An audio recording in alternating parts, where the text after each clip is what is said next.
What's up, y'all? This is Daniel with Pride of the Southland Kennels. We got a week 3 update on our old Time Southern Bulldog pups.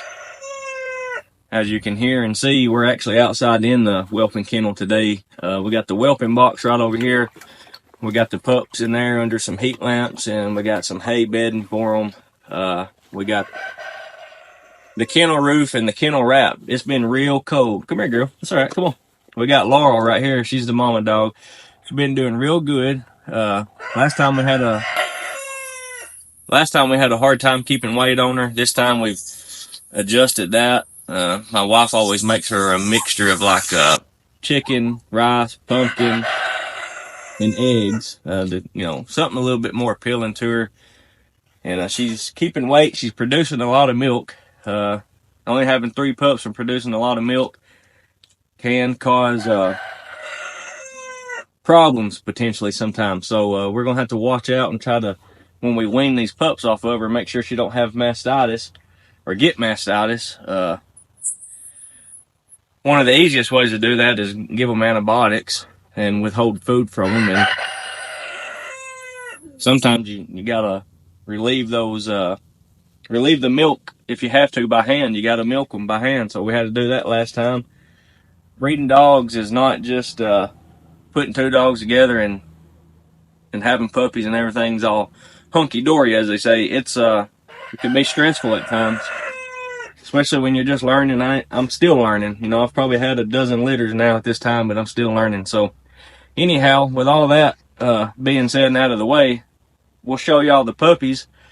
We'll go over some things about the puppies, and then may just show y'all the setup of how they're being raised. So we'll go ahead and get the male out. The male is going to a buddy of mine here in Warren County, and he's a brindling white dog, the only male of the litter, and we'll show y'all what he looks like.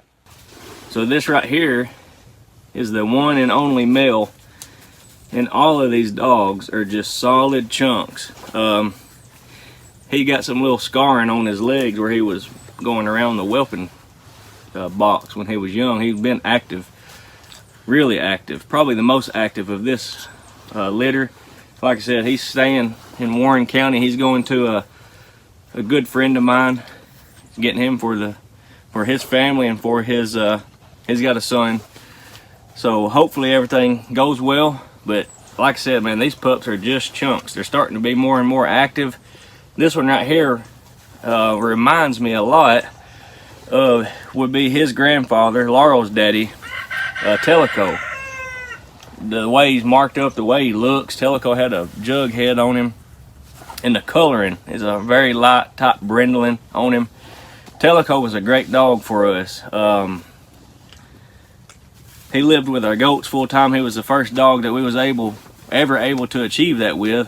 And he was just a good all-around dog. He wasn't a big dog neither.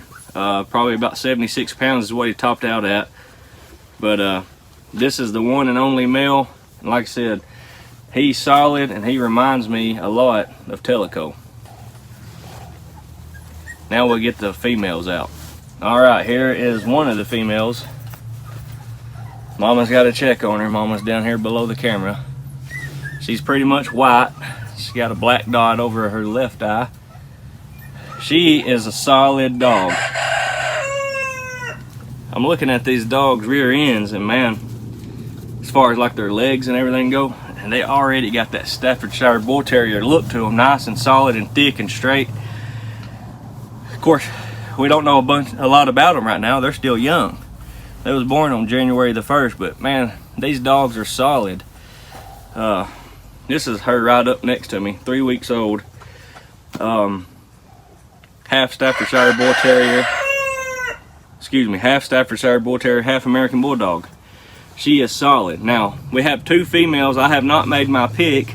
I have a female available. I don't know which one it'll be. I don't want to keep 2 dogs at one time out of one litter, because I feel like in the past I've had issues by doing that. Number one is the pups don't like to listen as well. If they could be more hard-headed if they don't get separated from their litter mates. Then if you keep 2 for a certain amount of time and you finally decide to part ways with one, if they was raised together a lot, even after they was finished whelping, there's like a separation anxiety. I had that when I bought 2 dogs from Alan Scott at the tail end of one of his litters. He cut me a deal. I think he normally sold his pups for $1,500. He sold me 2 for $1,250 each. Didn't know which ones I wanted, and I kept them for a couple of months or a few months, and then I decided which one I wanted. And when I did, the one that I kept just become crazy. I mean, she was not crazy in a bad way, just you could tell something. She was missing her sister, her litter mate. She was just a little bit rambunctious, wanted to be destructive in her kennel, wanted to jump fences and everything after that. So I tried to avoid it. I know a lot of people don't understand it. They're probably thinking, you had 3 puppies, you want a female, why not just keep both of them? Well, if I got to, I will, but I don't want to, and that's why. I'd rather try to focus on one of them and give that one dog twice the amount of time, double the time, and make that a better dog. I've learned the less dogs that I have, the better dogs I will have, because I'm going to be able to spend more time with them, and they're going to learn a lot quicker and easier of what I want from them. So this right here, female number 1, I guess you could say. This is one of the females, and we're going to put her back in. She's getting a little bit cold and chilly, and we'll get the other female. All right, here's the other female. Once again, a solid dog. I don't know how much you can tell on the camera the size difference, but just feeling them and picking them up and being here in person with them and handling them, there's a little bit of a difference. This female is a lot smaller, or she is smaller than the other one. She's the smallest of the litter. The male is in between. Again, she may be the smallest one, but she is a solid dog. Already got a decent, it's just, to me, it's a different than what I've experienced. The rear ends on these dogs are already straighter and strong looking from head to toe, and they're just solid pups all the way around. So this may be one that's available, or the last one may be available. I do not know which one I'm going to pick yet, but like I said, I'm just wanting to keep one if I can. So if you or anyone that you know is interested or may be interested, just give them my information and send them this video. And pups are feeding, so I'm going to put her back. Laura will go in there, and then we'll show you how they're set up and how they're being raised and all that good stuff. And we got them on heat lamps, and then got the pig rails. We had actually a coop heater. I had to throw that extra heat lamp in here because it just wasn't enough. We got a camera right up here. If I can find it with this camera, there we go, so we can view them from the inside of the house and not have to go out here constantly. It's been a blessing. Sometimes technology works out for the better for us. And here's the pups. You know, I usually do not put, or I've never used hay. I've used pine straw, I've used wheat straw, I've used wood chips, wood shavings. Don't use wood shavings or wood chips no more. Had issues with that. And pine straw worked out good, but the pine straw I was getting, it had smaller chunks in it. So I'm using hay this time. I just now recently put this in here though, because we just had a stall mat on the floor, and Laura did a great job keeping them clean. But now they're getting to the age where they're getting bigger, they're using the bathroom more, and Mama's not going to keep up with them as much, so I'm throwing the bedding in there. It's going to warm up, so I'm going to cut this heat lamp, this one right here, off.